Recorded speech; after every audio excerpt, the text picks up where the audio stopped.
recording interruption.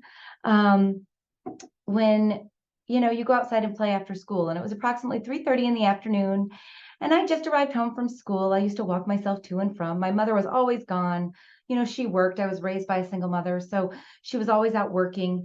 And as a result, I'd get home and I'd have specific tasks to do, chores. Some of us remember doing chores when we were little, and those chores would be on my to-do list when I got home from school.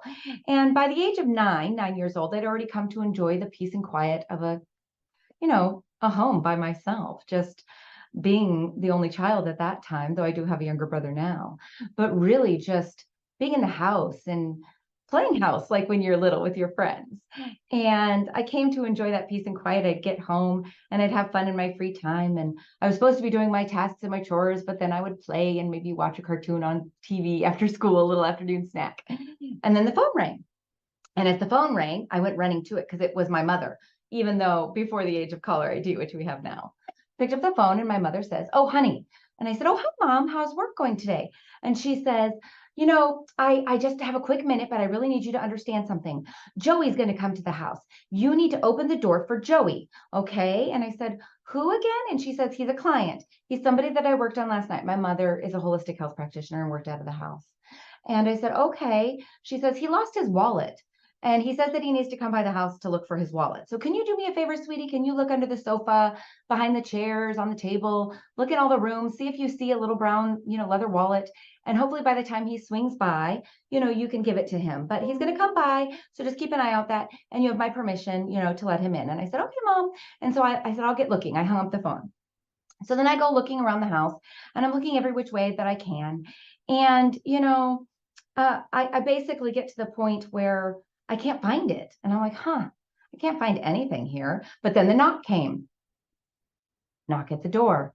Then I said, "Okay, that must be him." So I looked through a little peephole and there he is. He's a man. I think, in my eyes as a young girl, he looked like he was in his 30s. He had blonde curly hair, was wearing a simple jacket and denim. And I said, "Who is it?" And he says, "This is Joey. Your mom said that I would come by." And I said, "Okay." And I said, "Come on in." So then I let the man in the house. Then as we get into the house, I said, "I'm so sorry, Joey. I couldn't find your wallet. My mother said to let you in, but I really couldn't find it. I'm so very sorry. Maybe you want to take a look around." So then he kind of took a few steps into the living room and he looked around the living room. And as he's stepping around the living room, he says, "Well, maybe we should sit down and I can just think about this." So then he sits down. And as he sits down, I decide I'm going to sit down. So I sat down and it was like one of these big round kind of papasan like sofas. And I said, "I'm really sorry. Maybe I just tell my mom we keep an eye out for it. And I'll tell my mom that you came by." And he says, "I really appreciate that." And in a swift moment, he leaned over, he put his arm around me. And next thing I know, he's kissing me, kissing me. I'm like, oh, he leans back for a breath. I wipe my mouth. Blech. "What are you doing? What are you doing?" And I kept repeating it. And it's one of these things where, you're frozen in fear, you're confused. I don't understand. But then things progressed quickly. He picked me up. He took me across the room, and I was a little girl. So he just picked me right up. And then next thing I know, I'm in the bathroom and he lays me down on the bathroom floor. And I have no idea what's going on. And I'm very confused. And I'm still trying to understand in my mind. But then I just said, "What are you doing?" with confusion, not rage and fear, not the fear, because I didn't understand. And next thing I know, he's taking off my clothes. I'm like, "What are you doing? I don't understand. Joey, I don't understand what you're doing. Please stop. Please stop."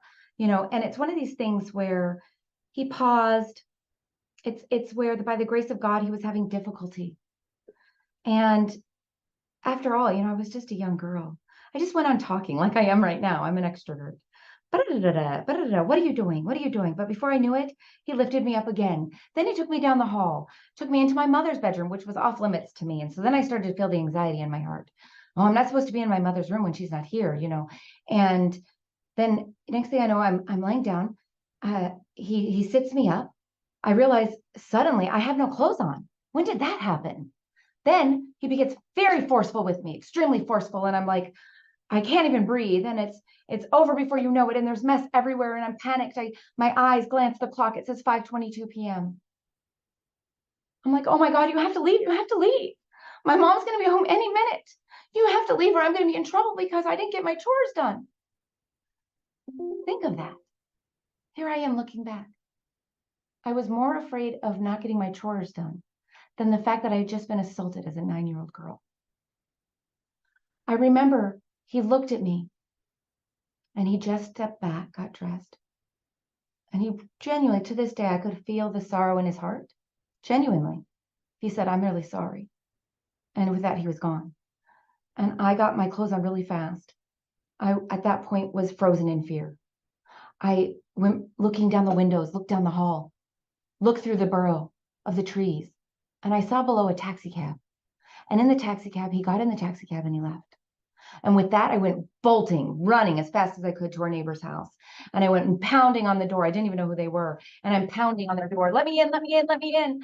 I'm so sorry, but I've just been assaulted. You need to call the police. You have to call the police right away. Somebody just assaulted me in my house and you have to call the police." And they let me in right away. I went running into their living room and I remember hiding behind a chair. And I don't remember time after that. I just remember the next thing that happened was that my mother arrived and I saw my mom. And she just came running to me. She looked shocked. She had fear. A stunning face that a parent would have. You know, if you showed up at home from work and there's police all around and you don't know where your little girl is. It was that look. She came and she found me and she just gripped me with both her hands. And she just said, "Sweetie, every day is a new day. Don't you ever waste a single day. God put you here for a reason. You are not a victim. Just because people may say you're a victim, from this point forward, you must know you are not a victim. You don't give power away to anyone unless you choose to. People can't take power from you. You have to choose to give it to them. If you don't give it, then it is not released. You are not a victim." Amazing. As 9 years old, that's all you remember is your mother's reaction, your parents' reaction. And to this day, she made it very clear, not only with her words, but her actions. She never placed blame on anyone or anything. Never did it come up really again, other than a slight thing here and there saying, "Honey, would you like to talk to a counselor?" And I said, no. And I declined everything. I just wanted it to be gone, right? And behind me and forget about it. As a young child, you just want to move forward and stuff it down. And kids are resilient. We all know this. But looking back all these years later, decades now, as a result, I look back and I learned something, a pivotal lesson from my mother, which is that God doesn't punish us. I cannot change what happens. A plus B equals C. I can only control how I react to what happens to me. A is what happens. B, our belief, our lens, our structure of how we decide to see it and react to it. B is where the power resides. I choose that power. And C is that outcome, the consequence. So if you think about that, A plus B equals C. My mother happened to be going to school at the time at UCSB, University of California, Santa Barbara, and learning about psychology. And this is a psychologist's theory, A plus B equals C. And I learned that. And as a result, I was a child who spoke the truth. I still ask myself, why was I the child that ended up in the courtroom, testified live, put that person into prison, and probably saved countless other girls at the age of 9? Not because my mother told me to, but because I was convicted about the fact that I always speak truth. And it's really, when you look back, you think you can stuff that trauma down. But anybody who's been through trauma, and all of us have in some form or another, you learn that it lingers.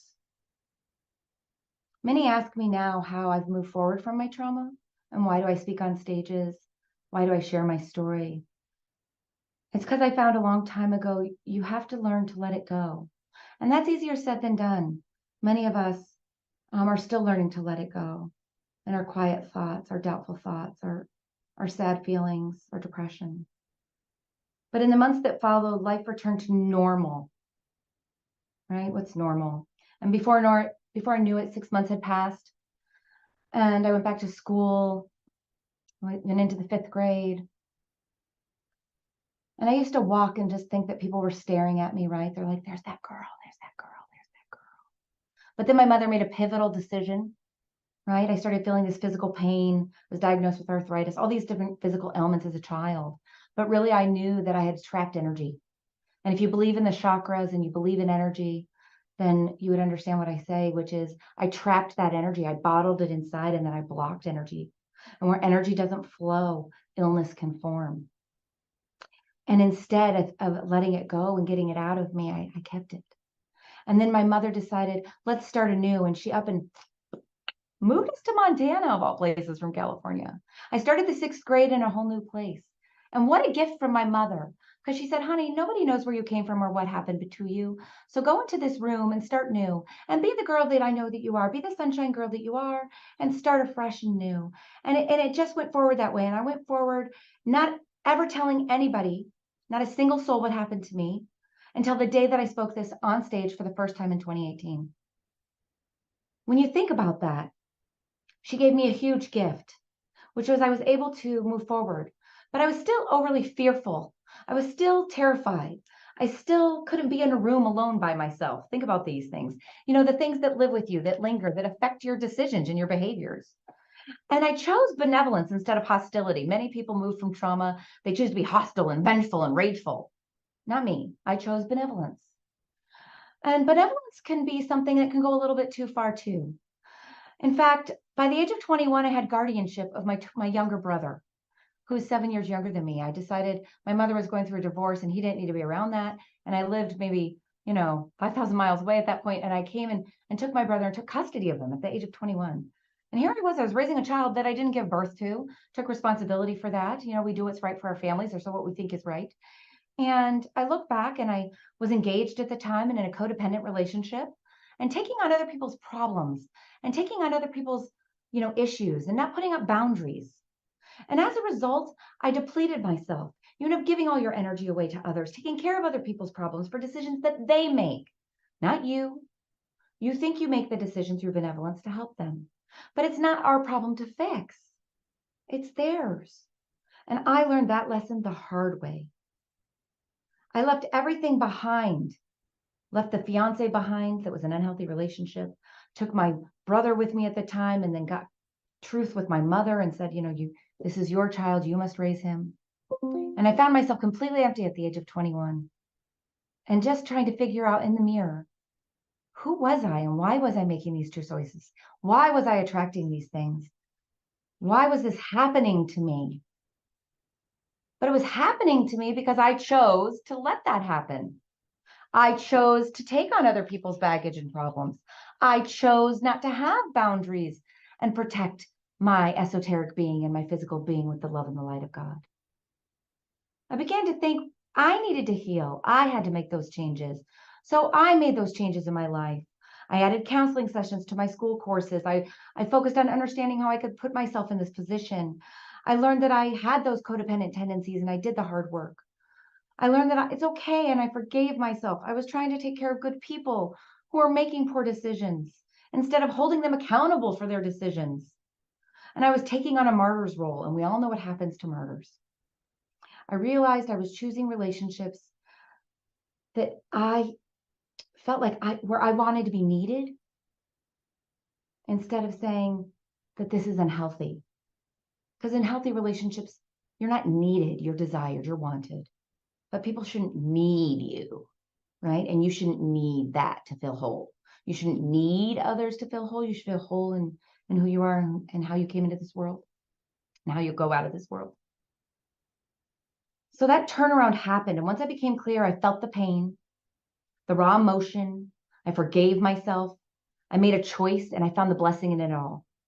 It is hard work. It is deep work, but everybody has the choice to go through that. And once you feel it, and you feel that raw emotion, you can heal. And as you walk forward in that, then you're able to lift others and to teach how to do this. And that's the vibration of giving and living in service that I do now. I realized once I could do this, I define it. I determine what's taken from me. I decide what I'm going to give. I can reclaim my personal power.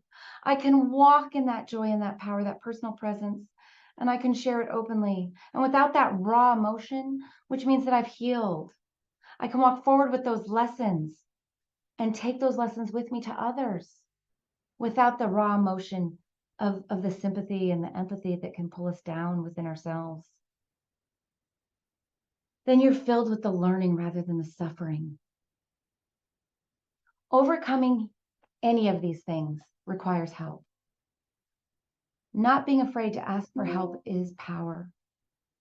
And thankfully, God is on our side. And just when I wanted nothing to do with relationships or men or anything, God put love right before me with the man that's my husband now. And I couldn't find and overcome the fear to say, I love you back, right? You don't even realize sometimes you're holding back. Have a closed heart chakra to protect yourself, of course, because you don't want to be hurt again. But once you realize that that's closed on you, then you realize you have to have open heart chakra in order to rise and come into crown chakra, in order to see the love and healing that's around us. And it took 9/11, and we all know what 9/11 was in the United States of America. It took that awful day for me to realize that I loved that man after he'd been telling me he loved me for months, and I never gave him the reciprocity. And it was in that releasing moment of truth, and I look back at it now, that unconditional love cannot come into your life until you choose to unconditionally love others. And most importantly, unconditionally love yourself. You must forgive yourself. The gift of unconditional love is a blessing like no other. To realize a relationship grounded in mutual respect, admiration, whereby we can want one another, not need one another. Where you can grow and learn and evolve and cherish each other, and our souls evolve throughout our lives. The feeling of unconditional support allows the empowering lens to come into the awareness of how others see us, and realizing that other people see us more beautiful, more strong, more brave, more generous than we ever give ourselves credit for when we look in the mirror. You know, I've excelled at work, and once I didn't need my job, I realized I was better in business. Once I didn't come to work for the money, once I came to work for the love of it.